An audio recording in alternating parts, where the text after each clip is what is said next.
Hello everybody, I am Mr. Pitambar Tripathi, आचार्य पिताम्बर त्रिपाठी। हम speaker star channel से आपको बोल रहे हैं। ये स्पीकर स्टार चैनल जो चीज़ है जो आपको बताने के लिए जा रहा है, उसका एक ही मकसद है कि आपको डीपली सब चीज़ आपको बता सकता है, और साथ ही साथ एक्सपीरियंस के साथ। एक्सपीरियंस का मतलब है कि प्रैक्टिकल में करने के बाद जो परिणाम होता है, वही चीज आपको स्पीकर स्टार चैनल बता सकता है। क्यों? इसका मकसद यही है कि जो स्पीकर है, जो तारा जो बोलते हैं स्पीकर तारा, वो ऐसा कुछ छोटा बड़ा चीज स्टार नहीं है। वो अंतरिक्ष में अपने आप में वो बहुत महान स्टार हैं, वो जिसका नाम बोलते हैं कबालिस्ट स्टार बोलते हैं।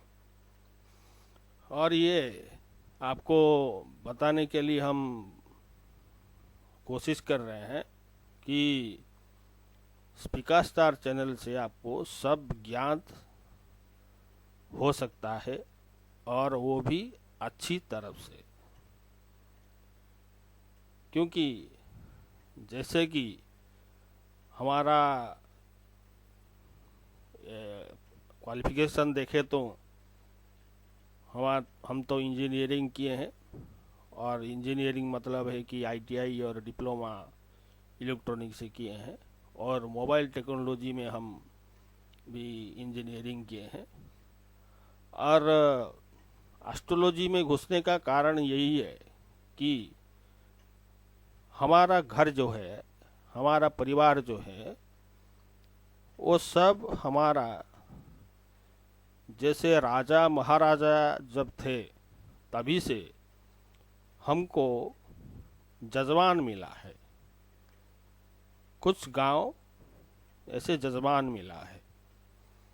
तो जजमान का जैसे श्राद्ध होता है, शादी होता है, या जनेऊ होता है, या पुत्र जन्म लेता है, या कोई गुजर जाता है, तो वो सब काम हमको करना पड़ता है। तो ये हम राजा महाराजा के टाइम से हमको ये सब हमारा परिवार को मिला है। जैसे मेरे पिताजी और उनके पिताजी और उनके पिताजी, उसी टाइम से ये सब हमको मिला है। तो बात करने के लिए हम ऐसे बोल रहे हैं कि मोबाइल टेक्नोलॉजी दूसरा चीज हो गया, और एस्ट्रोलॉजी दूसरा चीज हो गया। क्यों हम एस्ट्रोलॉजी में क्यों घुसे? क्योंकि उसका मकसद यही है कि कभी ना कभी हमको ये काम करना ही पड़ेगा। कौन सा काम? पुरोहित वाला काम करना पड़ेगा। क्यों ना, हमारा जजमान जो है हमको पुरोहित मानते हैं। पुरोहित मतलब है कि अन्य लोगों का, जैसे दूसरा लोगों का हित करना, मतलब दूसरा लोगों का भलाई चाहना, ये पुरोहित का शब्द का अर्थ है। तो ये जो चीज होता है, उसमें सभी चीज, जैसे हम ब्राह्मण हैं, तो ब्राह्मण जैसे जो कहते हैं, जिसको जन्म लेने के टाइम में ब्राह्मण की जरूरत पड़ता है, शादी के टाइम में ब्राह्मण की जरूरत पड़ता है, और मरने के टाइम में भी ब्राह्मण को जरूरत पड़ता है। तो इसीलिए हम सारा सब चीज को सोच के हम इसमें घुसे हैं, और हमारा इंटरेस्ट भी, हमारा कुछ बहुत ही इंटरेस्ट कुछ रहा है कि हम एस्ट्रोलॉजी सीखें, और एस्ट्रोलॉजी में आपको बहुत सारा चीज़ आपको हम आपको कैसे गुड रहस्य बात हम बता सकते हैं जो कि प्रैक्टिकली प्रूव है, ऐसे प्रूव हुआ है। प्रूव मतलब है कि हमारा कहने का मतलब है प्रूव है कि इस जगह में नहीं है, बहुत ही जगह में हम घूम घूम कर जैसे बहुत कुछ काम किए हैं, तो कौन सा ग्रह क्या करता है, कौन सा पोजीशन में रहने पर क्या क्या काम करता है, ये सब प्रैक्टिकली हम देख के आपको बताने के लिए कोशिश करते हैं। इसीलिए तो बोलते हैं कि गूढ़ रहस्य है स्पीका स्टार। स्पीका स्टार ऐसा चीज है कि जो आपको इतना चमक, कोई भी स्टार का चमक होता है, तो स्पीका स्टार का जो चमक होता है एक ब्लूइश कलर का आपको देखने मिलेगा, यूनिवर्स में, अंतरिक्ष में मिलेगा आपको। वही चीज आपको जो बारीकी बारीकी से आपको डिटेल, माइन्यूट डिटेल चीज आपको बता सकता है। वैसे आजकल जैसे राशि की कड़ी चल रही है, राशि की सीरीज चल रही है, तो पहले हम बताए थे कि मेष राशि बताए थे, मेष राशि और मेष लग्न की बात बता रहे थे, और अभी हम आपको वृषभ लग्न की बात बता रहे हैं। वृषभ लग्न जो है वो जो कि एस्ट्रोलॉजी में हम जैसे कि वृषभ होता है, वृषभ मतलब क्या होता है कि मतलब जैसे सांड होता है वृषभ, वो शिव जी का वाहन होता है। और जैसे बहुत ही शांत शिष्ट भी है, शिव जी के आगे हमेशा वो मतलब प्रतीक के रूप में वो जैसे वो रहते हैं। और जो शिव जी के आगे जो खड़े रहते हैं, शिव जी के आगे जो खड़े रहेंगे, उनको क्या क्या कहते हैं, उनको आपको पता है? शिव जी के आगे जो खड़े रहते हैं उनको क्या कहते हैं?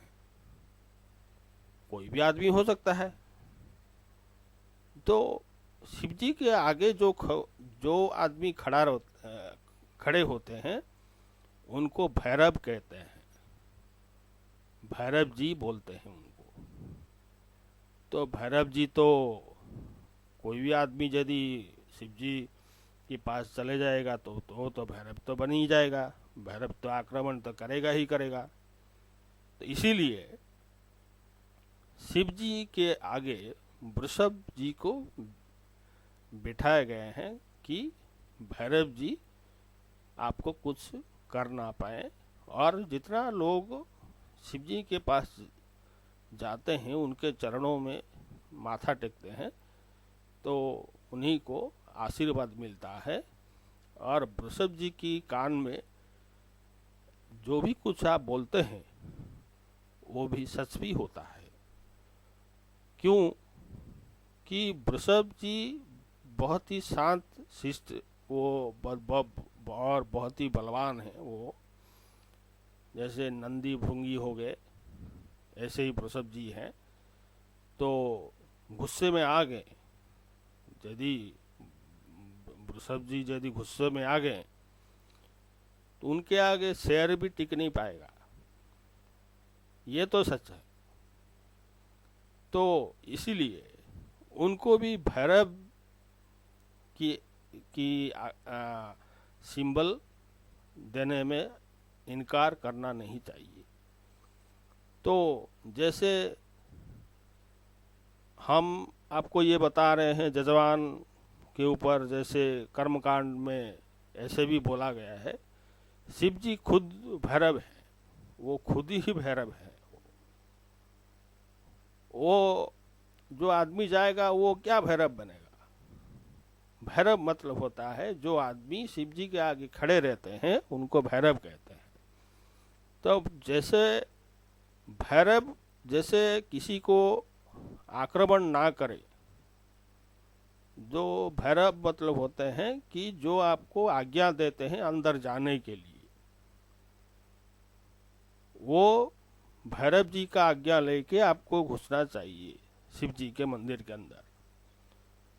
क्योंकि भैरव क्षेत्रपाल होते हैं, क्षेत्र का जैसे पालन करता जो होते हैं वो भैरव होते हैं। जैसे कोई कुछ कर ना पाए, इसलिए भैरव हमेशा 24 घंटे जागते रहते हैं कि मंदिर के ऊपर किसी का कुछ पाप प्रभाव ना पड़े, मंदिर मंदिर ही रहना चाहिए। तो ये तो बात हो गया वृषभ जी की। अब जैसे कि हम वृषभ लगन की बात कर रहे हैं, तो जैसे वृषभ लगन जो कहते हैं वो कालचक्र कुंडली का दूसरा राशि हो जाता है। जैसे कालचक्र कुंडली का दूसरा राशि हो जाता है, तो उसी में आपको ये बताने के लिए हम प्रयास कर रहे हैं कि जहाँ तक हो सके आपको सही सही चीज हम आपको बताने के लिए कोशिश करेंगे। और आप बहुत ही धीरज मन में, आप बहुत ही शांत मन में, आप डीप थिंक होके आपको बात सुनने में, मैं जो बोलने वाला हूँ समझ में आ सकता है। जैसे हम ये कहते हैं कि कालचक्र कुंडली का ये दूसरा राशि है, तो दूसरा ग्रह कौन है? दूसरा ग्रह हो जाते हैं शुक्राचार्य हो जाते हैं। तो शुक्राचार्य कौन है? वृषभ राशि के स्वामी जो होते हैं वो शुक्राचार्य होते हैं।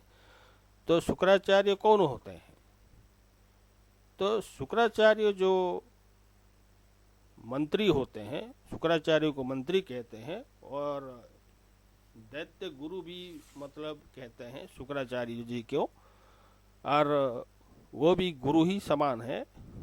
और शुक्राचार्य जो चीज आपको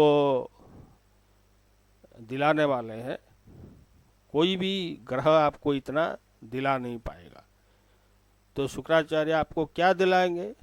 लग्जूरियस आइटम देंगे, लग्जूरियस लाइफ देंगे, धन संपत्ति देंगे, जस वैभव कीर्ति सब आपको देंगे। क्योंकि शुक्राचार्य जी के पास एक महान विद्या है, जो विद्या मतलब कहते हैं कि मृत संजीवनी विद्या बोलते हैं उसको।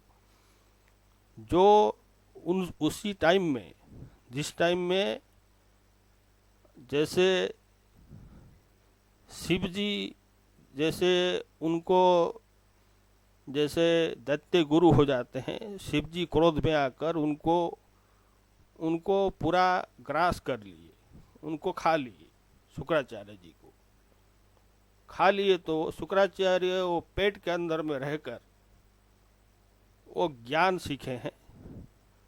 जो ज्ञान उनको मिला है, ओम नमः शिवाय, यही मंत्र जप करके करके पेट के अंदर वो जो चीज उनको मिला है, शिव जी शांत होके अपना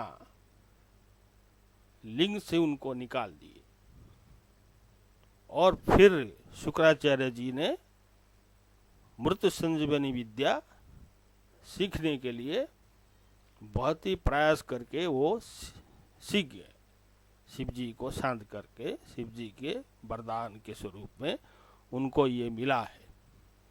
तो उस टाइम क्या हुआ था, जैसे देवताओं और राक्षस के अंदर जैसे कि कोई युद्ध चल रहा था, तो जैसे राक्षसगण जैसे कोई जैसे मर जाता है, उस टाइम जैसे कोई मर जाता था, तो उसी टाइम क्या होता है, शुक्राचार्य जी ने मृत संजीवनी का जल छिड़कने पर वो जो राक्षस वो मर गया था वो फिर से जीवित होकर उड़ जाते, उड़ मतलब उड़ जाते थे। इसीलिए शुक्राचार्य जी को कम मानना नहीं चाहिए।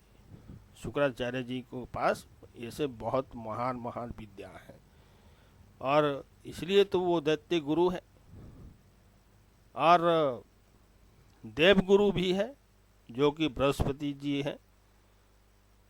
बृहस्पति जी देवगुरु होकर भी वो शुक्राचार्यों को सम समझते हैं, शत्रु नहीं मानते हैं, मगर शुक्राचार्य जी ने बृहस्पति जी को शत्रु समझते हैं। तो ऐसा कहा गया है पुराण कथा में, बृहस्पति जी के बेटे जो थे वो शुक्राचार्य जी के पास पढ़ने के लिए वो विद्या जाके सीख कर आओ। कौन सा विद्या? मृत संजीवनी विद्या। इसलिए शुक्राचार्य को कम समझना नहीं चाहिए। तो फिर ये जैसे कि गुड़ रहस्य बात हो जाता है, तो शुक्राचार्य जैसे कि कोई लड़की का शुक्राचार्य जैसे कि उनका लगन में होता है, या शुक्राचार्य कोई मतलब जन्म के टाइम में शुक्राचार्य महादशा में, शुक्र की महादशा में कोई पैदा होता है, तो वो क्या करता है कि बहुत ही सॉफ्ट रहते हैं और बहुत ही सुंदर होते हैं और बहुत ही गौरवर्ण मतलब होते हैं, और वो हमेशा कॉस्मेटिक आइटम की तरफ वो हमेशा वो कुछ ना कुछ वो लगाते रहते हैं। शुक्राचार्य जी की यही नियत है कि आपको सब लग्जरियस आइटम सब आपको लेके देंगे। जैसे कि हो गया, जैसे कि हम लगाते हैं मगर श्रृंगार वगैरह सब लगाते हैं, ऐसे सब जितना आपको कोई देखे तो ब्यूटीफुल कोई जैसे खूबसूरत समझे, ऐसे शुक्राचार्य जी की नियत है। और शुक्राचार्य जी की को भी कहा गया कि ये लक्ष्मी की मतलब प्रतीक है शुक्राचार्य जी की, क्योंकि शुक्राचार्य जी की इष्ट देवी जो हैं वो माँ कमला देवी हैं। कमला का मतलब, कमला देवी का मतलब होता है माँ लक्ष्मी देवी है। तो उनको, उनका स्वरूप भी हम मानना चाहिए और भी मानते भी हैं। और जैसे कि कोई पूजा पाठ जैसे कि कभी भी मतलब होता है, जैसे कि कोई पूजा पाठ कभी भी मतलब होता है, तभी शुक्राचार्य जी को शांत करने के लिए उनको इष्ट देवी को मतलब आवाहन करके उनको शांत किया जा सकता है। जैसे कि शुक्राचार्य जी की यही महत्व है कि आपको गाड़ी बंगला जितना सब लग्जरियस आइटम, स्कॉर्पियो गाड़ी में जैसे कि कोई आदमी जिसका मतलब जो पहना हुआ ड्रेस होगा उसका कम से कम कीमत 20-30 हज़ार रुपया का होगा, ऐसे बड़े बड़े आदमी वो शुक्राचार्य जी के अंदर में आते हैं। तो उनको हमेशा कोई ना कोई आदमी मतलब हमेशा वो शिखर पर वो रहते हैं, क्योंकि शुक्राचार्य जी मतलब उनका नियत ऐसा है कि वो हमेशा बहुत ही लग्जरियस आइटम और लक्ष्मी की स्वरूप होने के साथ साथ वो दैत्य का गुरु और मंत्री भी है। और ज्ञान भी उनके पास बहुत सारा है, और मृत्यु संजीवनी विद्या, ये सब मिलकर हम सोचें तो शुक्राचार्य जी बहुत ही महान महान मतलब देवता हैं, वो महान ग्रह है। तो उनको हम ग्रह के रूप में लेते हैं। तो जैसे हम शुरू करें अभी काल चक्र की कुंडली में वो दूसरा दूसरा राशि, जैसे मतलब वृषभ लग्न, जैसे हम बोलते हैं कि वृषभ राशि मतलब जो पड़ता है, तो वही चक्र में आपको जैसे कि वो मतलब शुक्राचार्य जी की काल चक्र की कुंडली में दूसरा और छठवां राशि का स्वामित्व मिला है। जैसे कि पहले जैसे राशि का बताए थे, मंगल की राशि मेष राशि का बताए थे, मंगल की जैसे उनका काल चक्र की कुंडली में जैसे लगन का स्वामी और अष्टम का स्वामी जैसे मिला था, और शुक्राचार्य जी को भी ऐसे दूसरा और सातवां दूसरा और सातवां का स्थान मिला है। तो जैसे हम अभी जैसे कि शुक्राचार्य जी को लेकर यदि शुक्राचार्य मतलब वृषभ लग्न की जैसे बात करें, तो वृषभ लग्न हो गया 2 नंबर वाला राशि। तो 2 नंबर को यदि हम लग्न समझे, तो जैसे कोई भी जैसे कि कुंडली में 1 लिखा होगा या लग्न लिखा होगा या लॉ लिखा होगा, तो आप समझना चाहिए वो वृषभ लग्न है। तो फिर वृषभ लग्न में ये आ जाते हैं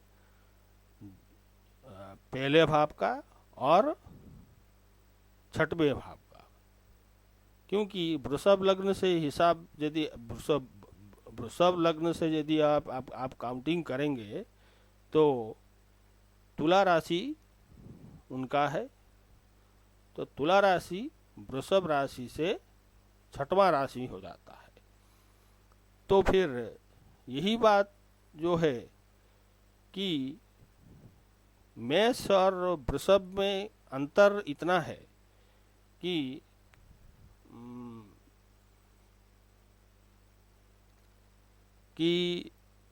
शुक्राचार्य जी की मूल त्रिकोण राशि जो है वो तुला राशि है, जो कि वृषभ लग्न से छठवां राशि हो जाते हैं। और मेष लग्न में क्या हुआ था, मेष लग्न में पहले भाव मंगल जी का पहले भाव मूल त्रिकोण राशि होता है। तो उसी हिसाब से देखा जाए तो इस लग्न के लिए शुक्र अच्छे नहीं ग्रह हैं, क्योंकि वो पहले भाव का और छठवें भाव का आपको यदि लगन में बैठेंगे तो आपको मूल त्रिकोण राशि का रिजल्ट देंगे। मूल त्रिकोण राशि कौन सा है, तो वृषभ लग्न से देखा जाए तो छठवां राशि है। तो छठवां स्थान किस चीज का है, छठवां स्थान रिपु रोग ऋण व्याधि शत्रु ये सब चीज का है। तो वही सब आपको दिलाने के लिए शुक्राचार्य जी कोशिश करेंगे, क्योंकि उनका मूल त्रिकोण राशि है। मगर मेष लग्न में ऐसा नहीं था। मेष लग्न में लग्न शुभ है तो अष्टम भाव भी शुभ हो जाता था, मगर यहीं पर गलती यही होता है कि जैसे वृषभ लगन में जो तुला राशि जो वृषभ लग्न से छठवां राशि हो जाता है वो मूल त्रिकोण राशि हो जाते हैं। तो छठवां स्थान जैसे रोग रिपु व्याधि और मतलब दुश्मन शत्रु, ये सब जो होते हैं, छुपे हुए शत्रु, ये सब जो होते हैं, वो सब आपको यहीं पर तुला से उठा के आपको जाके लग्न को देंगे। तो जैसे लग्न को ये सब मिलेगा तो ये तो अच्छा नहीं है, अच्छा बात तो हो, मतलब ये तो कभी नहीं हो सकता है। तो लग्न जैसे शुभ हो या अशुभ हो, तो यही चीज ही मिलने वाला है। तो ये चीज आपको भूलना नहीं चाहिए। तो जो व्यक्ति वृषभ लग्न का होते हैं, अपने आप को बहुत ही बड़ा समझते हैं, क्योंकि उनके कैरेक्टर ही ऐसी है। वो हमेशा लग्जरियस आइटम को पसंद करते हैं और बहुत ही खर्चीला होते हैं, और उनके पास धन दौलत बहुत ही होते हैं। फिर भी ये जो मूल त्रिकोण राशि जो है, वो मूल त्रिकोण राशि से जो रोग ऋण व्याधि शत्रु, ये सब भी आपको मिलने वाला है, इसको भी इनकार करना नहीं चाहिए। तो ऐसे हिसाब किया जाए तो क्या हुआ, तो इस लग्न के लिए, वृषभ लग्न के लिए शुक्राचार्य जी कभी अच्छे हो ही नहीं सकते। जो रोग ऋण रूप व्याधि शत्रु ऐसे सब देगा तो वो तो मतलब हानि ही करेगा ना लग्न का। तो ये अच्छे ग्रह नहीं होते हैं। और एक बात है, देखा गया है प्रैक्टिकल में, बहुत सारा लोगों का कुंडली में हमने देखे हैं, जिनका वृषभ लग्न है, उनका बहुत ही उनका शरीर से रोग छूटता नहीं है। हमेशा कुछ ना कुछ, मतलब डायबिटीज वगैरह ऐसे सब, मधुमेह रोग वगैरह भी से वो पीड़ित होते हैं। और ऐसे क्यों होता है? क्योंकि शुक्र यदि पाप पीड़ित में मतलब आ गए हैं, तो ऐसा तो होना ही होना है। ऐसे तो लग्न तो अच्छा नहीं है, दूसरा तो छठवें भाव में पड़ता है, और दूसरा में ये पाप पीड़ित में आ जाएंगे तो और भी खराब हो गया। तो जैसे कि वो मान लीजिए वो मीन राशि में है, मीन राशि में शुक्राचार्य जी बहुत ही उच्च हो जाते हैं। तो आपको उच्च होने का मतलब ये दो टाइप का होता है। एक होता है आपको रिपु ऋण व्याधि शत्रु कम होने का भी चांस है, और बढ़ने का भी चांस है। ये कब बढ़ेगा और कब कम होगा, ये डिपेंड करता है शुक्राचार्य जी की पीड़ित या नैसर्गिक शुभता के ऊपर डिपेंड करता है। ऐसे भी देखा जाए तो लग्न के लिए यदि शुभ नहीं है तो फिर भी वो कोशिश करते हैं कि अच्छा चीज दिलाने के लिए, मगर रोग तो होना ही होना है, रोग तो दिलाएंगे ही दिलाएंगे। कम से कम एक चीज है डायबिटीज, उनका पहला स्टेप है डायबिटीज।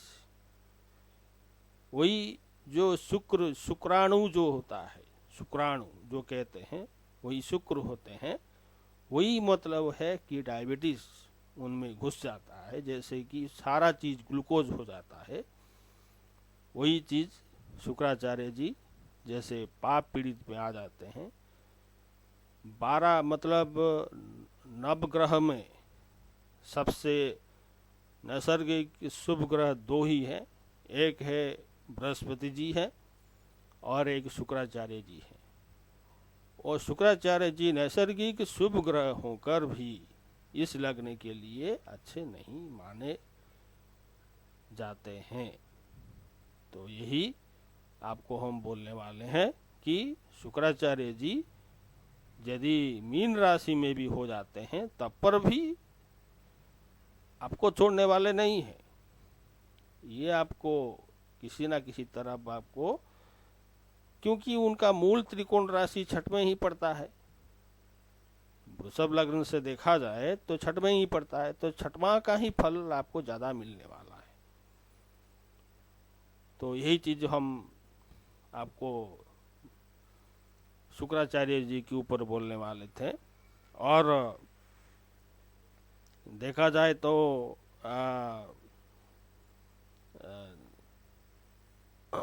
मान लीजिए शुक्राचार्य जी यदि लग्न में ही बैठे हैं तो कुछ हद तक मतलब आपके लिए शुभ समाचार है। और दूसरा चीज मतलब कब वो पीड़ित हो जाएंगे ऐसा कुछ कोई कह नहीं सकता है, क्योंकि वो मतलब ब्यूटी है, जैसे कहते हैं ब्यूटी है, तो ब्यूटी को कोई भी पसंद कर देता है। अच्छा लोग भी पसंद करते हैं, बुरा लोग भी पसंद करते हैं।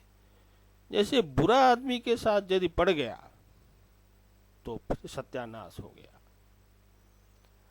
यदि अच्छा आदमी के साथ भी पड़ गया तो सब कुछ तो ठीक चलेगा, मगर लाइफ का आधा जैसे गुजर जाता है, डायबिटीज शुरू हो जाता है,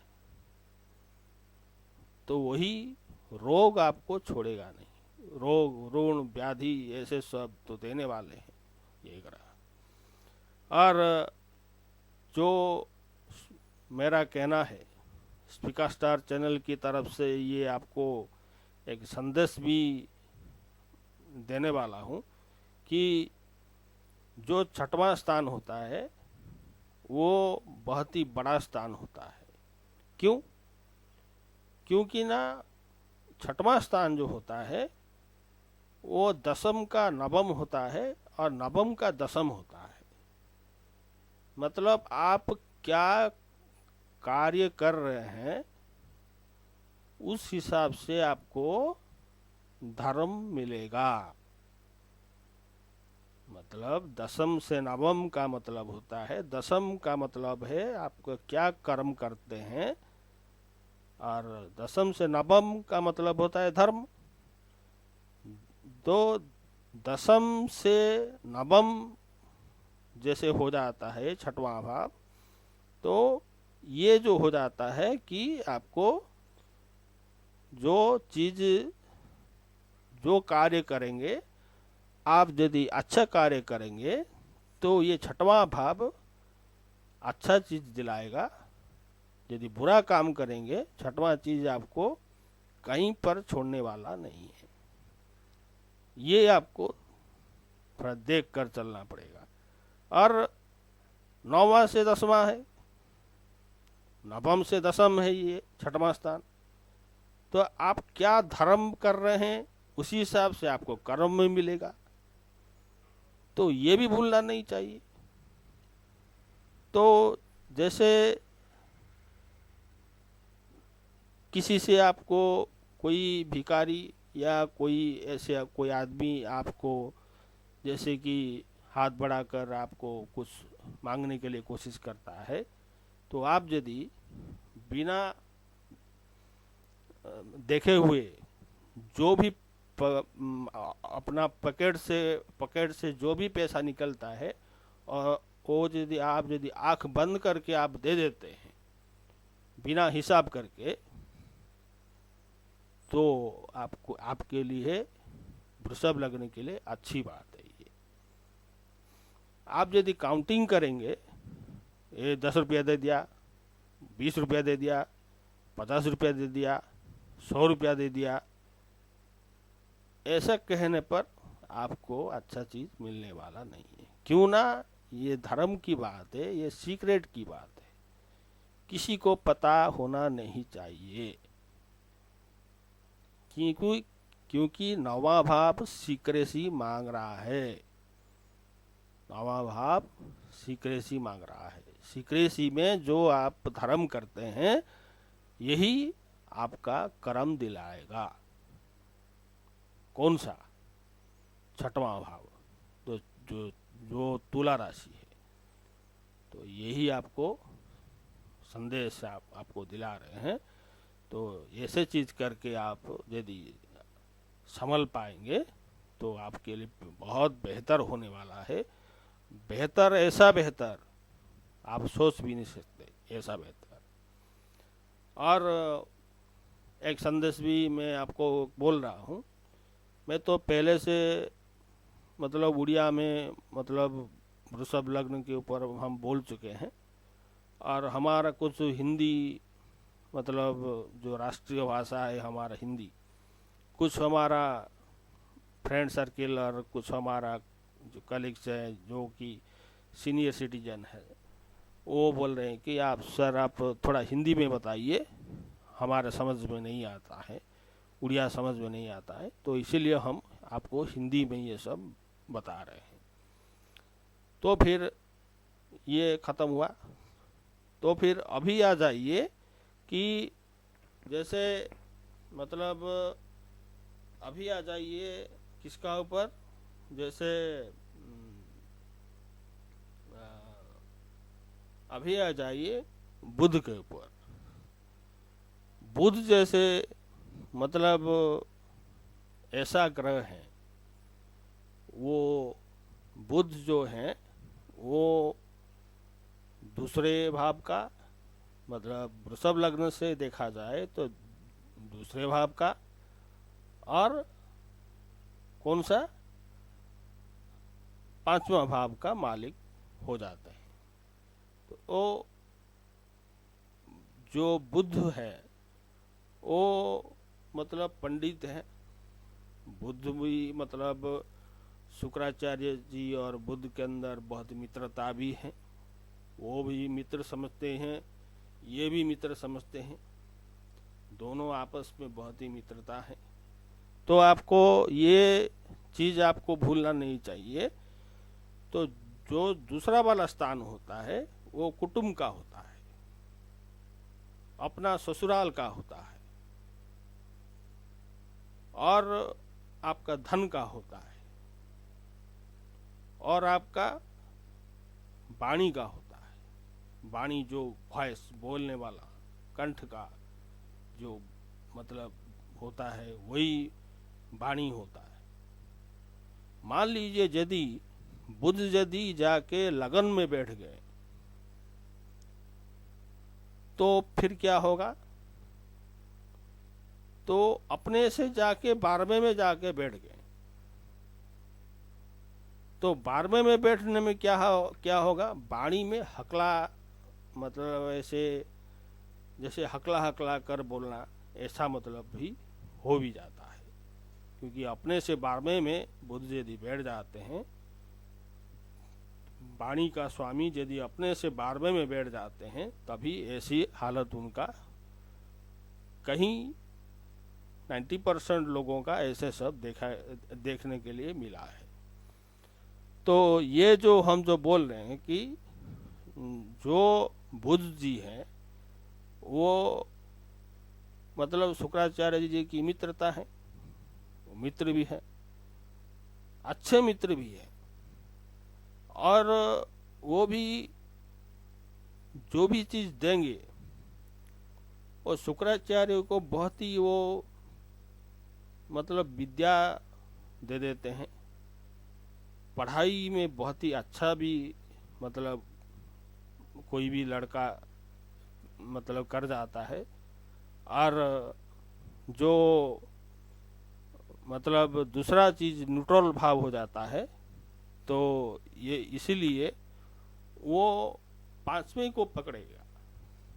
जो 5वां राशि होता है, मतलब 5वां राशि मतलब है कि वृषभ लग्न से जो 5वां है, कौन, कन्या, कन्या राशि। तो कन्या राशि बुध जी की मूल त्रिकोण राशि है। तो आपको यही हिसाब करना पड़ेगा, कन्या से ही आपको रिजल्ट वो देने वाले हैं। तो कन्या राशि कौन सा है, संतान का भाव है, विद्या का भाव है।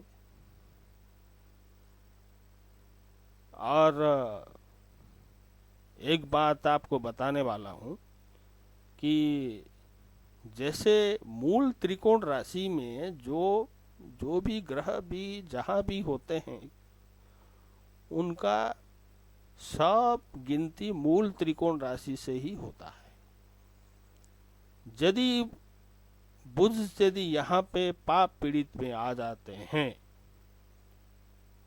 तो ये पांचवा भी खत्म हो गया, मतलब संतान नहीं होगा। संतान के लिए आप तरसेंगे।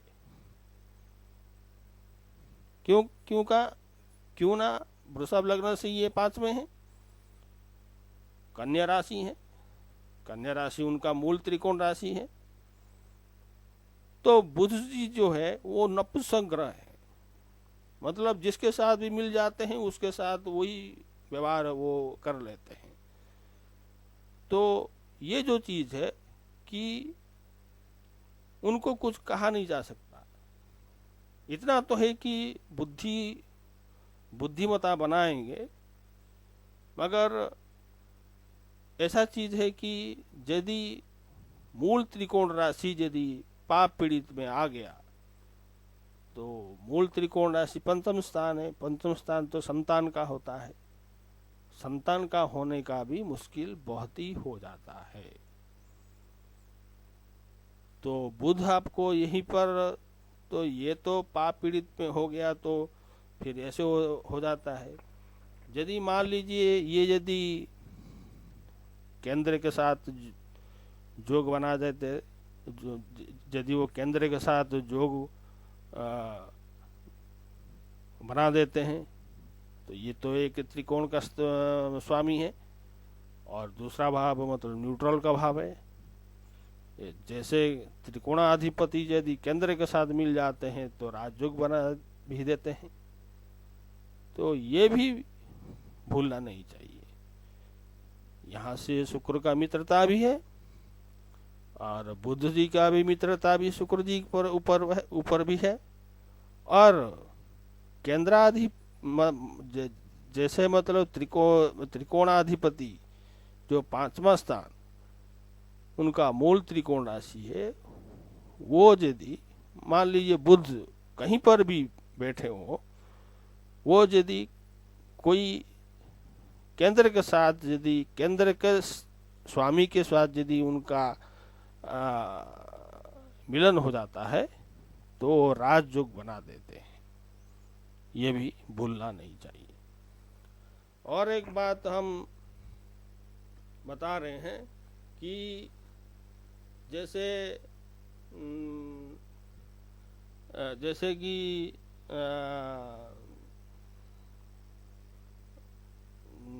मतलब ये जो है कि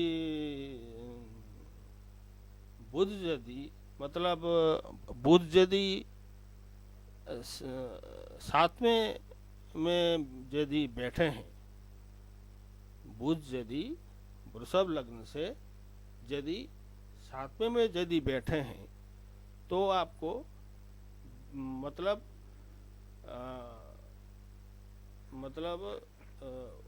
वो आपको अच्छा भी मतलब वो प्रदान करेंगे, धन संपत्ति सब आपको प्रदान करेंगे। और ऐसा बात है कि मूल त्रिकोण राशि जैसे कि मान लीजिए बुध यदि आपका सप्तम भाव में आ गया, सप्तम भाव मतलब जो होता है आपका मतलब जो वृषभ लग्न से सातवां भाव जो होता है वो वृश्चिक राशि होता है। यदि मान लीजिए वृश्चिक राशि में वो बैठ जाते हैं तो वो फिर सब मतलब ड्रामा खत्म हो गया। यहाँ पर वो आपको अच्छा चीज देने वाले नहीं है। तो यही तो है पाप पीड़ित जो कहते हैं, क्योंकि सातवां स्थान मारक स्थान है। वृषभ लग्न के लिए सातवां स्थान मारक स्थान है। तो यदि वृश्चिक राशि वृषभ लग्न के लिए मारक स्थान कहलाता है और इसीलिए उनको बुध यदि वहीं पर यदि जाके बैठ जाते हैं तो आपको जो चीज मिलने वाला था वो मिलने वाला नहीं है, क्योंकि वो मारक स्थान है। मारक स्थान मतलब है उधर में जो भी जाएगा वो गिरकर वो भस्म हो जाएगा। मतलब कभी पैर सही से सलामत नहीं रहने वाला है, कहीं ना कहीं आप फिसल के गिर भी जाएंगे, क्योंकि मारक स्थान है। मारक स्थान का मतलब है बहुत ही कष्टदायी होता है, संतान पक्ष के लिए वो बहुत ही अच्छा नहीं है और संतान भी हो भी नहीं सकता है, ऐसा भी कहा गया है। और अभी आ जाइए चंद्रमा की बात। चंद्रमा मतलब हो जाते हैं कि मतलब वृषभ लगने के लिए तीसरे का स्वामी हो जाते हैं, और ये मतलब एकाधिपति है। तो चंद्रमा जैसे मतलब कोई दूसरा कोई उपचय भाव में यदि जाके बैठ जाते हैं तब अच्छा है। तो फिर जैसे पैसा तो बहुत दिलाते हैं, ऐसे चंद्रमा जो हैं जहाँ पर भी बैठते हैं वो पैसा तो दिलाते हैं, मगर आपको ये भूलना नहीं चाहिए कि ये त्रिषणाय भाव है, उपचय भाव है। तो उपचय भाव यदि कहीं दूसरा उपचय भाव में जाके बैठ जाता है तो अच्छा रिजल्ट वो देते हैं। यही मतलब जो कि आपके लिए यही लाभप्रद होगा। अभी मैं आपको बोलने वाला हूँ कि यदि शुक्र यदि आके यदि मतलब कर्क राशि में बैठ गए तो क्या होगा। शुक्र यदि आके कर्क राशि में बैठ गए तो क्या होगा। बहुत ही धन मिलेगा, बहुत विख्यात बनेंगे। क्यों विख्यात बनेंगे? क्योंकि शुक्र ग्रह जी की जन्म की राशि कर्क राशि है। मतलब वेद में लिखा है, पढ़ के सुनाते हैं आपको। जैसे मतलब भोजकट देश जातं भार्गवस्य गोत्रम, उनका गोत्र जो है कि भार्गव गोत्र है।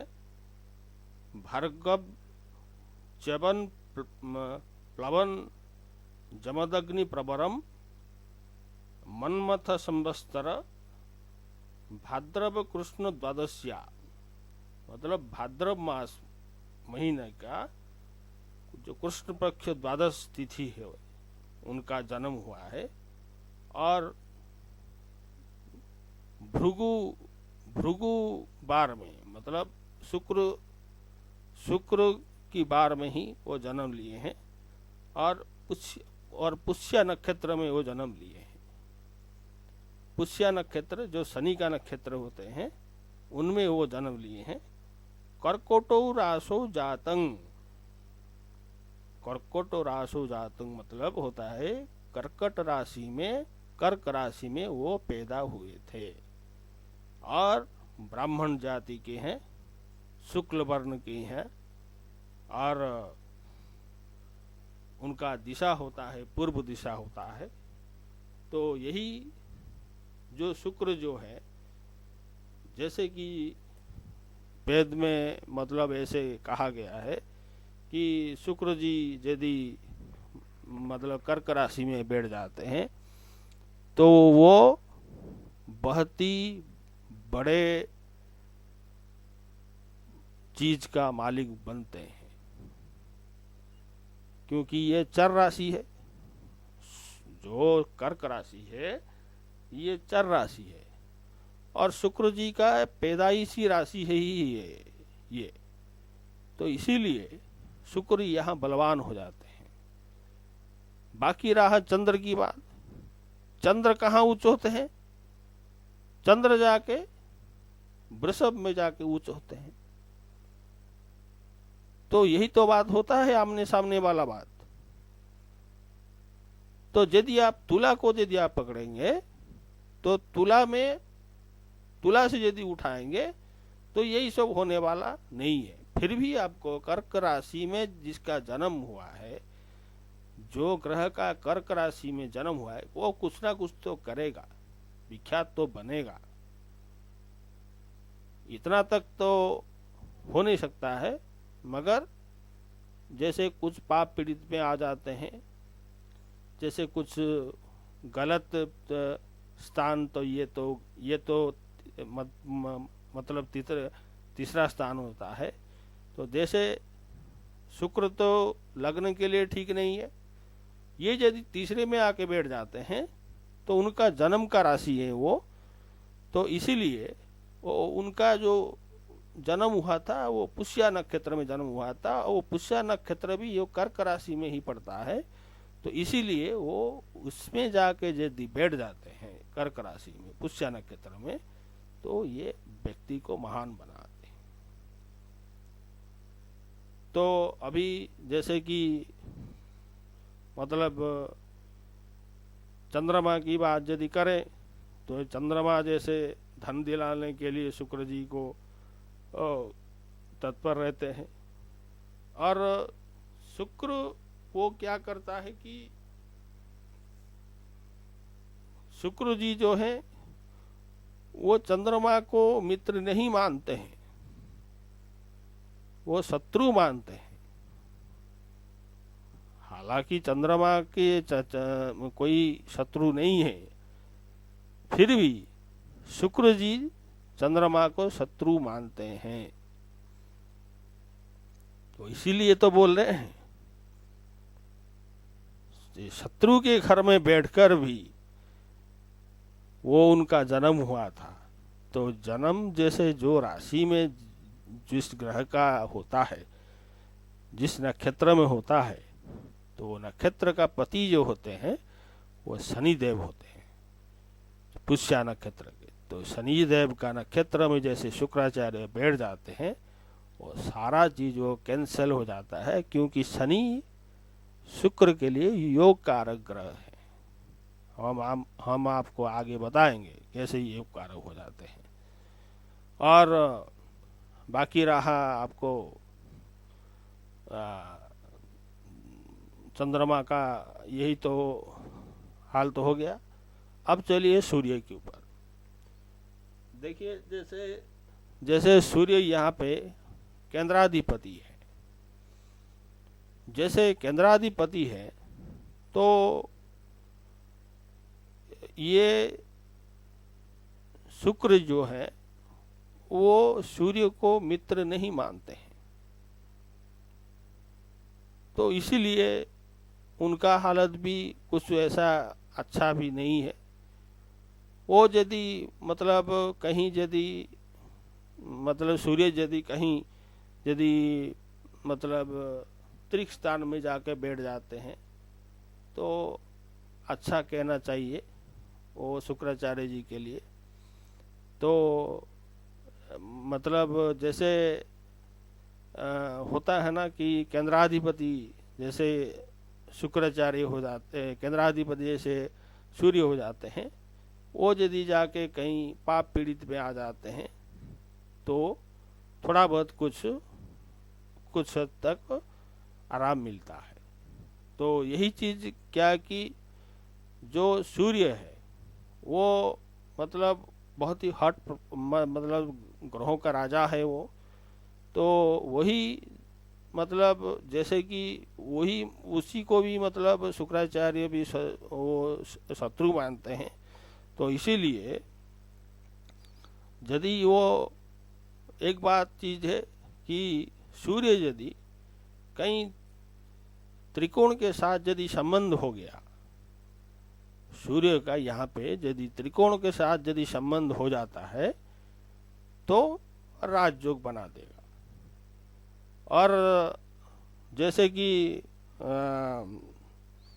यदि कोई त्रिक के संबंध में आ जाते हैं, दृष्टि में त्रिक के दृष्टि यदि पड़ गया किसका ऊपर, सूर्य के ऊपर, तो फिर वो मतलब इतना कुछ मतलब बहुत ही मतलब खराब फल मिलने वाला भी हो जाता है। तो ये आपको बोलने वाले थे कि यहीं पे देखा जाए तो त्रिकोण के साथ संबंध हो जाए तो राजयोग बना देते हैं, और केंद्राधिपति है तो केंद्राधिपति यदि त्रिक स्थान में जाके बैठ जाते हैं तो और भी बहुत ही खराब हो जाते हैं, ऐसे भी तो शत्रु है। तो इसीलिए उनके लिए भी ये अच्छा कहना नहीं चाहिए। अभी आ जाइए, मतलब जैसे कि एक बात आपको कहना था कि अभी जैसे कि आ जाइए मंगल की तरफ। मंगल जैसे हो जाते हैं कि 7वें स्थान के मालिक और 12वें स्थान के मालिक। तो पहले तो आपको बता चुके हैं कि मतलब 12वें स्थान मेष राशि, मेष लग्न के लिए 12वां स्थान मतलब जो पहला भाव है, लग्न भाव शुभ होता है, लग्न भाव मूल त्रिकोण भाव है। तो इसलिए वो जो मंगल जी है जी जो हैं वृष लग्न के लिए वो सप्तमाधिपति और द्वादशाधिपति हो जाते हैं। तो इसीलिए वो सप्तमाधिपति होकर वो मारक हो जाते हैं। तो जैसे यदि मतलब मारक यदि हो जाते हैं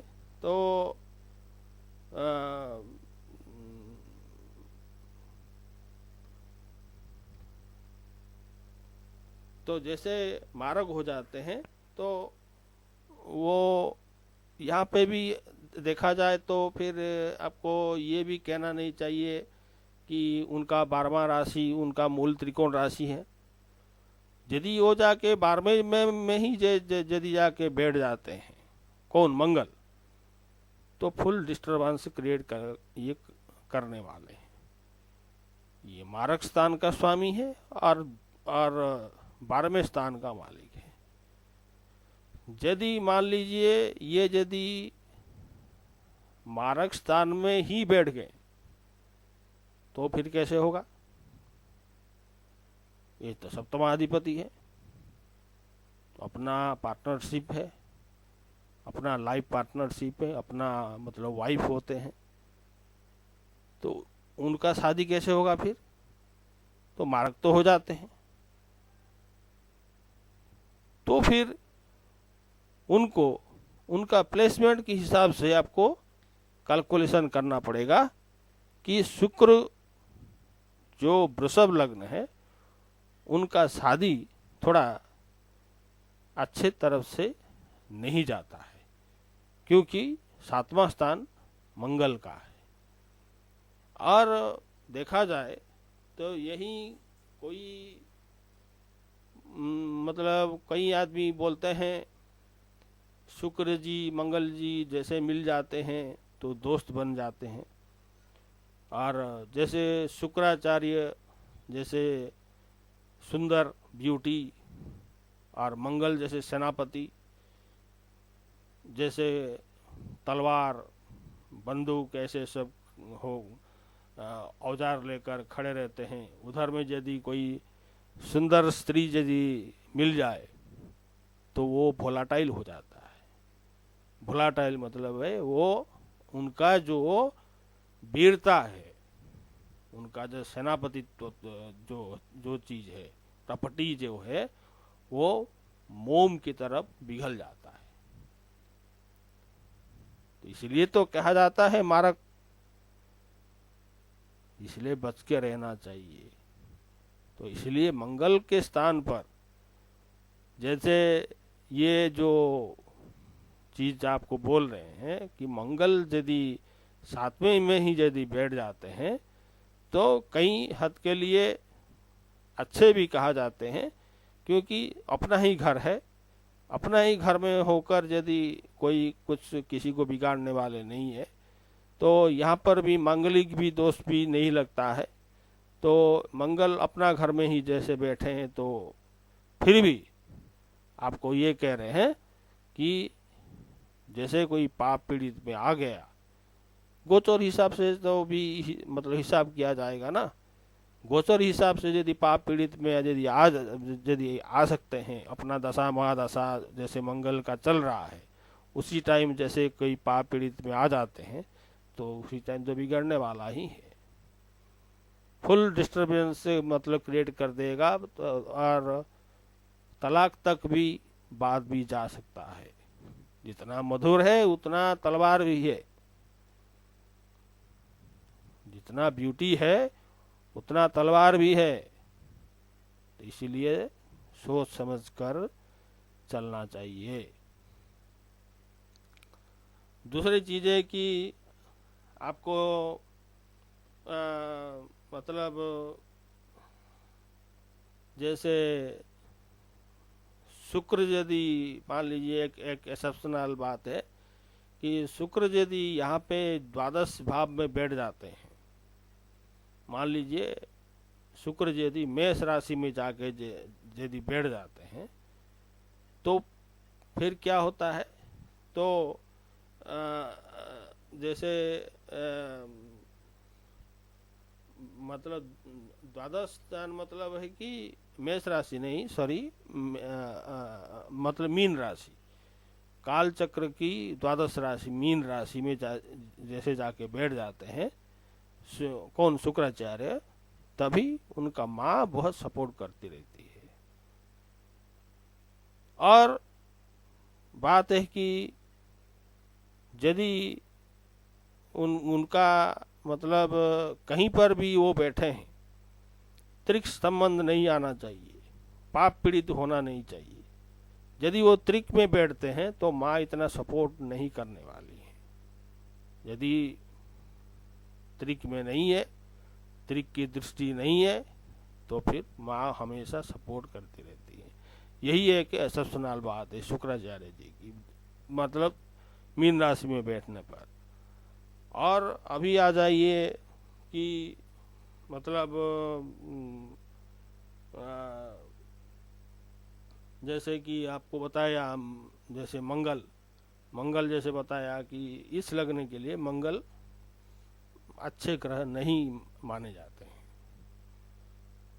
और बात रही कि अभी बृहस्पति जी की, बृहस्पति जी बड़ा ही चक्कर हो गया अभी।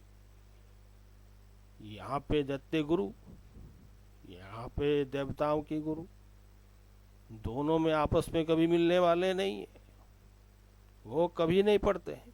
हालांकि बृहस्पति जी उनको सम समझते हैं, मगर शुक्राचार्य जी उनको सम नहीं समझते हैं। बात तो शुक्राचार्य जी की हो रही है ना, वृषभ लग्न की।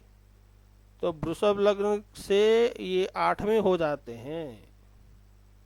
धनु राशि वृषभ लग्न के लिए 8वें हो जाते हैं।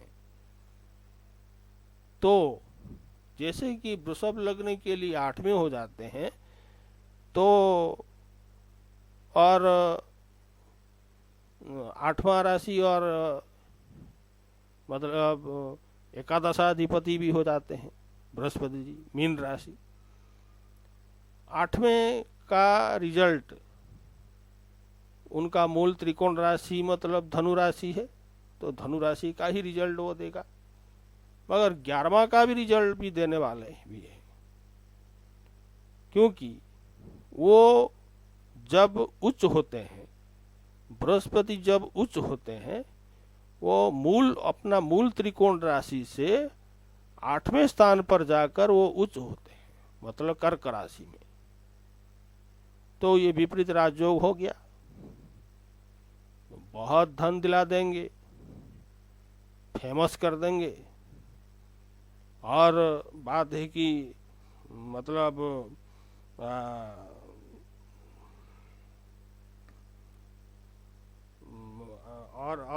और ये बात है कि बहुत ही तो फेमस तो कर देंगे, और विपरीत राजयोग से, ये राजयोग हिसाब से। और यहाँ पे अपना जो बड़े भाई होते हैं, बड़े भाई से आपको बदनाम कुछ आपको स्वीकार करना पड़ेगा, क्योंकि एकादश स्थान बड़े भाई का भी होता है और आय का भाव भी होता है। और मतलब वृषभ राशि के लिए, वृषभ लग्न के लिए एकादश स्थान मतलब जो अपना बड़े भाई या बड़ी बहन जो भी कुछ होते हैं उनके साथ कुछ बदनाम, उनके लिए कुछ सुनना पड़ता है, उनके लिए भी कुछ भी मतलब बदनाम स्वीकार करना पड़ता है, उनके लिए भी कुछ मतलब दौड़ लगाना पड़ता है। क्यों ना, ये 8वें का भी राशि है, मतलब 8वें का भी स्वामी है, यहाँ पे 11वें का भी स्वामी है, तो 8वां स्थान का भी रिजल्ट भी देगा ना। तो 8वां स्थान रिजल्ट क्यों देता है? क्योंकि उनका मूल त्रिकोण राशि है, धनु राशि।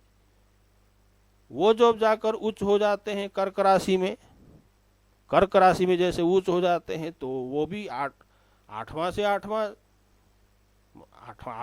आठवां मतलब जैसे होते हैं तभी जाके उच्च होते हैं। तो ये मेरा कहने का मतलब है, ये तीसरा स्थान हो जाता है, वृषभ लग्न के लिए तीसरा स्थान हो जाता है।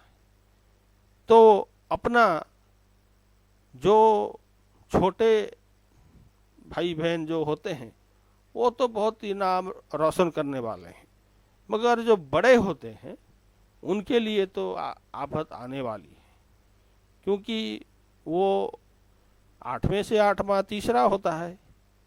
तो तीसरा भाव किसका है? पराक्रम का है, बहुत ही पराक्रमी बना देंगे और सभी चीज में कुशलता भी ला देंगे, और मतलब अपना छोटे भाई बहन और अपना फ्रेंड सर्किल को भी बड़ा भी वो बना देंगे, और आपको फेमस भी बना देंगे, मगर कुछ बदनाम के साथ। क्योंकि ये भूलना नहीं चाहिए, ये वृषभ लग्न के लिए 8वें राशि का लॉर्ड है, मतलब 8वें धनु राशि का भी लॉर्ड है। तो धनु राशि उनका मूल त्रिकोण राशि जैसे हो जाता है।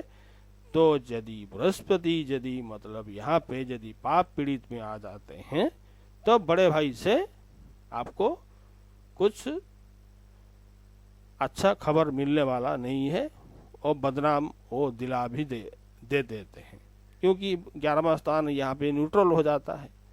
क्योंकि ये पे तो मूल त्रिकोण राशि हो गया, धनु राशि हो गया, और मीन राशि तो न्यूट्रल हो गया। तो यहाँ पे यदि बृहस्पति यदि कुछ ऐसे यदि मान लिया जाए, तो ऐसे हालत में वो कुछ हद तक ठीक है, मगर वृषभ लग्न के लिए बृहस्पति अच्छे ग्रह माने नहीं जाते हैं, क्योंकि ये दैत्य गुरु हैं, वो देवताओं के गुरु हैं, वो आपस में कभी पड़ेगा नहीं। और एक बात है कि यहाँ पे दोनों यदि आप दोनों यदि कहीं पे यदि मिल के बैठ जाते हैं, शुक्राचार्य जी और बृहस्पति जी दोनों यदि जाके कर्क राशि में बैठ जाते हैं, तो क्या होगा? कर्क राशि शुक्र के लिए भी अच्छा है, और बृहस्पति तो उच्च के हैं, तो क्या होगा? यहाँ पे छोटे भाई बहन अपना फ्रेंड सर्किल बहुत विस्तार से बढ़ जाएगा, अपना नाम फेमस हो जाएगा। फिर शुक्राचार्य जी क्या करेंगे? लग्जरियस आइटम भी देने के लिए भी ये भी तैयार हो जाएंगे, ये अपनी तरफ से दौड़ेंगे, ये भी अपनी तरफ से दौड़ेंगे। कौन बड़ा होगा? रेस की दौड़ लग जाएगी उस टाइम, कौन बड़ा होगा? ऐसे लड़ लड़ के जाके कहाँ मिलते हैं? जाके बुध के साथ जाके मिल जाते हैं, क्योंकि बुध उनका मित्र राशि है। इसलिए तो कहते हैं सरस्वती योग कैसे बनता है, जैसे बृहस्पति शुक्राचार्य उनके साथ बुध यदि मिल के बैठे हैं तो सरस्वती योग हो जाते हैं, और यदि बुध और शुक्र यदि कहीं मिल के बैठे हैं और उनके ऊपर बृहस्पति जी का दृष्टि है, तब पर भी वो मतलब एक अच्छे एस्ट्रोलॉजर वो बन जाते हैं। वो सरस्वती योग, कर्मकांडी ब्राह्मण भी बहुत ही बड़ा विख्यात कर्मकांडी ब्राह्मण वो बन जाते हैं। यही मतलब बहुत कुछ विचारणीय चीज है स्पीकर स्टार चैनल से। और आपको ये बताना भी हम थोड़ा भूल गए हैं कि यहाँ पे देखा जाए तो जैसे लगन का स्वामी हमेशा शुभ होता है, तो यहाँ तो लगन का स्वामी अशुभ हो गया। तो जैसे हिडन वाली चीज ये है कि कर्क राशि में शुक्राचार्य जी अच्छे होते हैं। क्यों अच्छे होते हैं? उनका जन्म का राशि है। और मान लीजिए पुष्या नक्षत्र में यदि है तो और भी अच्छा है। और बृहस्पति जी यदि उधर यदि बैठे हैं तो आप सभी के ऊपर, सभी के सिर के ऊपर चढ़ चढ़ के आप जाकर ऊपर में जाकर पहुंचने के लिए आपको इतना तक वो बना सकते हैं। क्यों? ये बोलेगा कि ये हमारा घर है, बृहस्पति बोलेंगे ये भी हमारा घर है, तो कौन बड़ा है? बृहस्पति जी बोलेंगे हम बड़े हैं, शुक्राचार्य जी बोलेंगे ये तो अपना जन्म का घर है, हम कहाँ जाएंगे, हम भी छोड़ने वाले नहीं है। तो ऐसे करके लड़का को बहुत ही ऊपर तक ले जाते हैं, क्योंकि दोनों नैसर्गिक रूप से वो शुभ ग्रह हैं। शुभ ग्रह कभी अशुभ फल नहीं देने वाले हैं। तो इसीलिए वो जैसे शनि जैसे मतलब मकर राशि, कुंभ राशि, मकर राशि जैसे कि मतलब 7वां राशि हो जाता है, तो 7वें दृष्टि से जैसे कि मकर राशि को शुक्राचार्य जी देख रहे हैं और बृहस्पति जी भी देख रहे हैं, तो ये वृषभ लग्न के लिए जो कारक शनिश्चर है, तो शनिश्चर जैसे कि देख मतलब मकर राशि में हो या ना हो, मकर राशि में यदि शनि बैठे हैं तो और भी अच्छा है। तो फिर शनिश्चर को देखा जाए तो शनिश्चर में भी यही चीज है कि ये 9वां अधिपति है और 10वां अधिपति है। तो 9वां अधिपति मतलब ये त्रिकोण का स्वामी हो गए, 9वां अधिपति होकर वो त्रिकोण का स्वामी हो गए, और मतलब 10वां अधिपति होके वो केंद्र का स्वामी हो गए। तो शुक्राचार्य जी के साथ शनि जी का संबंध मित्रता है, क्योंकि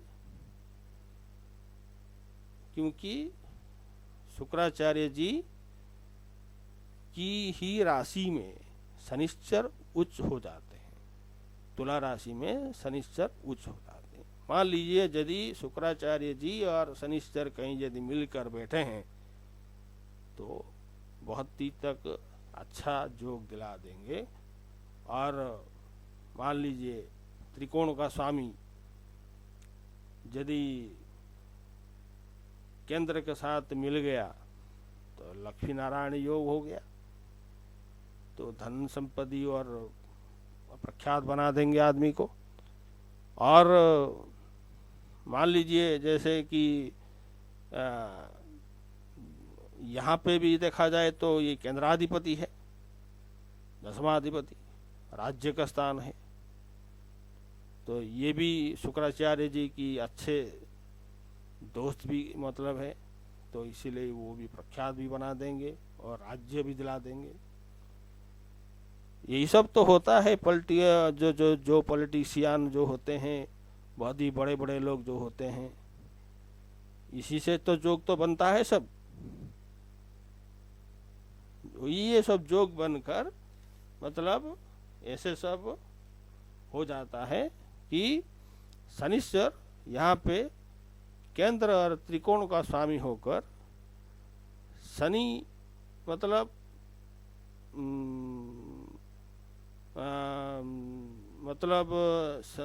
शनि मतलब यदि ऐसा चीज़ है कि शनि यदि मान लीजिए यदि जाके ये तो जो कारक हैं तो अच्छे चीज़ तो देने वाले हैं। मान लीजिए शनिश्चर यदि वो 8वें में जाके बैठ जाते हैं, मतलब 8वां स्थान तो अच्छा चीज़ नहीं है, फिर भी वो दूसरे घर को देखेंगे और दूसरे घर को देखेंगे और उसके साथ और किसको देखेंगे? शनि का तीसरा दृष्टि होता है, तो मतलब 8वां स्थान कौन है? धनु राशि है। धनु राशि से मतलब तीसरे स्थान कौन अपना घर को देखेंगे? मतलब धनु, मकर, कुंभ को देखेंगे। उसके साथ मतलब 8वां से 7वां कौन होता है? दूसरा स्थान होता है, दूसरा स्थान को देखेंगे। उसके साथ 10वां स्थान को देखेंगे। 10वां स्थान कौन है? कि ये हो गया कि कर्क, सिंह, कन्या। ये मतलब जैसे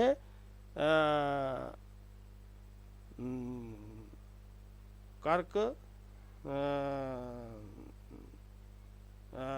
कर्क हो गया, कर्क हो गया मतलब 8वां, और ये हो गया सिंह हो गया 9वां, और कन्या हो गया 10वां। 10वां दृष्टि में वो कन्या राशि को देखेंगे, मतलब बुध को वो देखेंगे। तो यहाँ तो बन गया ना कि बुध जो कारक भी हो, मतलब 8वें स्थान पर भी बैठा, मतलब शनिश्चर भी बैठ भी जाते हैं, तब पर भी वो भी अच्छे हैं। किसी कोने में भी आप देख लीजिए, वृषभ लग्न के लिए शनिश्चर एक जो कारक ग्रह कहते हैं। और जैसे और एक बात है, यदि शनिश्चर जैसे मतलब पाप पीड़ित में पाप ग्रह यदि मतलब शनिश्चर को कोई देख रहे हैं, तो उसी हिसाब से देखा जाए तो नौकरी लाइन में थोड़ा सा दिक्कत आ सकता है, और इतना कुछ चीज़ नहीं है। मगर ये जो ये जो चीज़ है कि जैसे कि मान लीजिए पाप पीड़ित में जैसे आ जाते हैं, तो ये तो अच्छे तो कहते हैं, जो कारक तो कहते हैं, मगर कुछ करते नहीं है। पाप पीड़ित में आ गए तो शनिश्चर यहाँ पे सभी दिला देंगे, ऐसे कर देंगे, सभी लोग सोचेंगे, मगर कुछ वो खुद कुछ नहीं करेंगे। वो ये भी मतलब वो चीज़ है। यदि वो मतलब शुभ संबंध में है, यदि अच्छे संबंध में है, तो अपना मतलब 10वां दृष्टि में मतलब किसको देखेंगे? तुला राशि को देखेंगे। तो इसीलिए ये मतलब तुला राशि उनका उच्च का राशि है, तो इसीलिए आपको शनिश्चर यहाँ पे योग कारक ग्रह बन जाते हैं। और बात है कि जैसे शनिश्चर यदि मतलब मकर राशि में ही यदि बैठे हैं, तो फिर क्या होगा कि नवम स्थान किसका है? धर्म का स्थान है और पिता का स्थान है। तो ये हो जाता है कि नवम से पंचम होता है। तो फिर क्या होता है कि ये जो लगन वाला चीज है और छठवें वाला जो चीज है, पिता को बहुत सम्मान दिला देगा। क्यों ना? नवम मतलब मकर राशि में बैठकर और तुला राशि को देखेंगे तो कई हद तक वो अच्छा वो दिला देंगे, मतलब पिताजी के साथ वो अच्छे संबंध और अच्छे फेमस भी दिला देंगे। और यदि मान लीजिए वो कुंभ लग्न में बैठे हैं, कुंभ राशि में बैठे हैं, तो फिर पिताजी फिर वही उनके साथ अच्छा संबंध कभी भी हो सकता है, कभी नहीं भी हो सकता है। और मतलब ऐसा चीज भी कहा गया है कि पिता से भी रूठ कर भी वो भी बहुत कुछ भी वो कर भी सकता है, ऐसा भी चीज कहा गया है। पिता के साथ रूठ कर भी, पिता के साथ संबंध छोड़कर भी वो भी बहुत कुछ भी कर भी सकता है। शनिश्चर है ना, तो शनिश्चर जो चीज वो मतलब करने वाले वो तो करेंगे, वो तो कर्मदाता है। तो ये जो चीज है, ये जो शनिश्चर कर्मदाता न्यायदाता ऐसे जो बोलते हैं, उसी के अंदर छोटा सा एक पॉइंट है। यही पॉइंट को भी आपको नोट कर लेना चाहिए। पिताजी के ऊपर चढ़कर जो लड़का, जो बेटा जो अच्छा चीज बनाएगा उसको कौन पूछेगा? सभी लोग पूछेंगे। जैसे कि अच्छा कर्म करो तो भी लोग सब वाह करेंगे, और बुरा कर्म करो, बहुत ही बुरा कर्म करो, डन बनो, गुंडा बनो, तो पर भी वाह करेंगे ना। तो दोनों तरफ से आपको सोचना पड़ेगा। यहाँ पे पिताजी हैं और कोई नहीं है, कोई सिबलिंग नहीं है, कोई भाई बहन नहीं है, तो ये कौन सा चीज में अच्छा रहा? यही तो स्पीकर स्टार चैनल का ये गूढ़ रहस्य है। इसी को समझना पड़ेगा। तो ये जो कालचक्र कुंडली है, ऐसे चीज बनाया गया है जैसे कि शुक्राचार्य जी जाकर मीन राशि में उच्च हो जाते हैं। तो मीन राशि मतलब अपना शत्रु का राशि हो गया। तो उसमें जाकर जैसे उच्च के हो जाते हैं, तो कौन सा बड़ा चीज ये कालचक्र कुंडली दे दिया। हम यदि सोचेंगे तो शुक्राचार्य उधर में क्यों जाकर अच्छे हो जाते हैं, उच्च हो जाते हैं? उसका कारण क्या है? क्योंकि ये 12वें स्थान है। 12वां स्थान में शुक्राचार्य वो पूरा अपना सब चीज फैलाकर अपना सब चीज वो देते हैं। सब मतलब 12वां स्थान जो होता है, शुक्राचार्य जी को 12वां स्थान कहीं पर भी बैठे हैं, कोई भी लग्न हो, यदि शुक्राचार्य यदि 12वें स्थान में बैठे हैं तो अच्छे ही मतलब होते हैं। शुक्राचार्य जी के 12वां स्थान सबसे अच्छा स्थान होता है। क्यों? लगन और लगन के लड़ और छठवें का लड़ अशुभ हो गए। 12वां स्थान ये भी अशुभ हो गया। तो इसीलिए तो कहा जाता है 12वां स्थान अशुभ होने पर ये शुभ हो जाते हैं उधर। तो इसीलिए हम मतलब ये स्पीकर स्टार चैनल का मतलब होता है कि आपको बहुत कुछ तक वो यदि आप गौर करके सुनेंगे तभी आपकी समझ में सारे बात आने वाले हैं। तो ये सब चीज़ें आपको कहकर हम ये सोच रहे हैं कि अभी सारा चीज़ तो सारे ग्रह का तो कंप्लीट तो हो गया है। अभी जो स्पीकर स्टार चैनल हम पीताम्बर त्रिपाठी जो मतलब जो कर्मकांडी, हम जो कर्मकांडी ब्राह्मण भी हैं और पामिस्ट्री भी हैं, हाथ भी देखकर भी हम बहुत कुछ भी बता भी सकते हैं। और जैसे समुद्र का जो सामुद्रिक ज्योतिष पहले जो थे वो क्या कहते थे कि हमेशा जो कुंडली होता है वो सही नहीं होता है।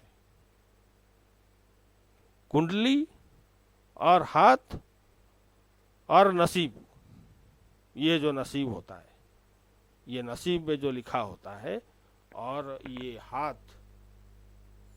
को रेखाएं जो है और कुंडली, ये तीनों जो मिल जाते हैं तभी करेक्ट चीज निकलता है।